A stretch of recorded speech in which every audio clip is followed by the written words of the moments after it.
Okay, we're still doing work. Now this is the third video that we're making on work, and we want to do a couple of examples. So we're still here talking about work, and we said work was force times distance times the cosine of the angle between the force and the actual displacement of the object that we're working on.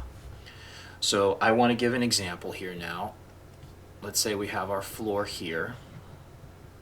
All right.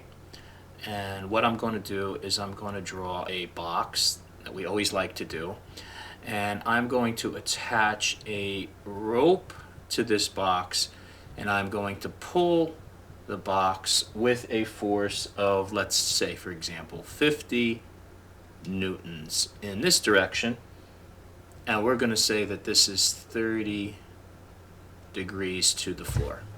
So it's nothing that we haven't really done before. We've got a box and we got a rope attached to it, and we're pulling with a force in a angled direction upward at 30 degrees.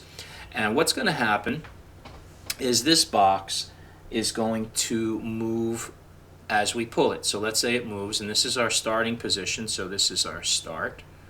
So here we're going to say start. And we're going to move it from here to over here. All right. We're moving along, continuing with our constant force of 50 newtons at 30 degrees, and here's where we want to finish. Now, let's assume for our example that we're moving here. I didn't do that too nicely, so let's make it better. Let's say we're moving here 3 meters. Just to be different. And I want to find out how much work is done in moving from this position here to this position here, from start to finish. How much work? What's the work done? Well, one thing we want to do, or we can do, is we can say our displacement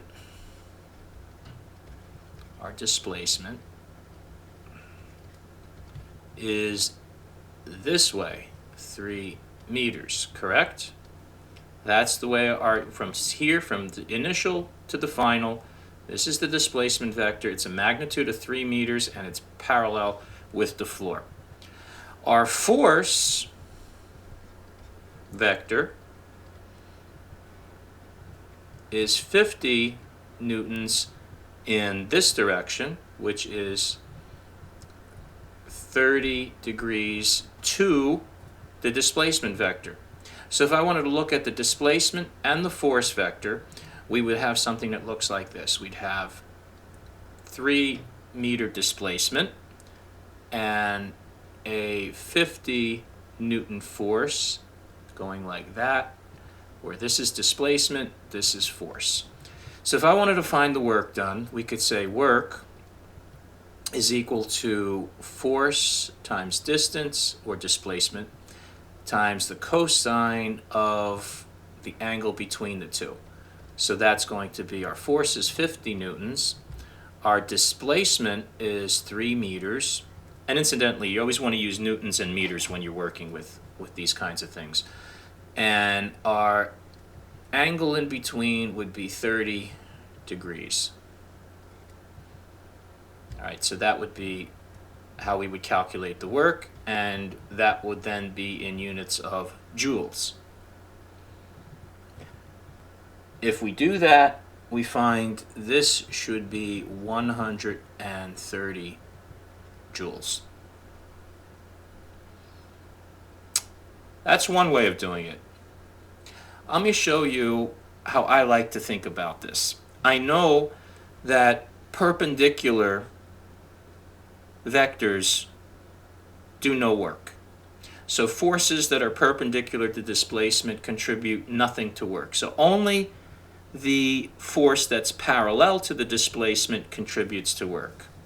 So if I could go back up to the top of my example here and take my 50 Newton force here and resolve this 50 Newton force into two components, a vertical component and a horizontal component, Then the vertical component doesn't contribute to any work because this guy here is perpendicular to the direction of the displacement. So I don't need to worry about that.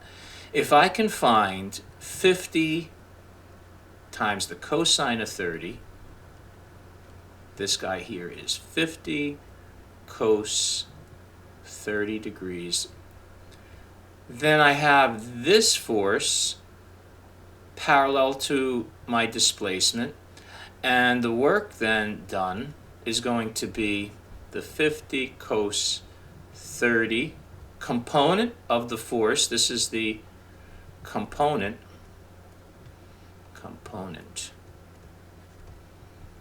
parallel to direction moved. And then simply multiply that times the distance it moves, which is 3, then I'm going to have the work. And notice it's exactly the same as this side. Except instead of saying here's the displacement vector, here's the force vector, here's the angle between them, f d cos of theta, I simply said, look, I know that perpendicular forces don't count, so let's resolve this vector into its two component forces and only use the component here that goes parallel to the displacement direction. Then, if they're parallel, work is simply force times distance. So that was how we do that example. Next video, I'll show yet another example using negative work.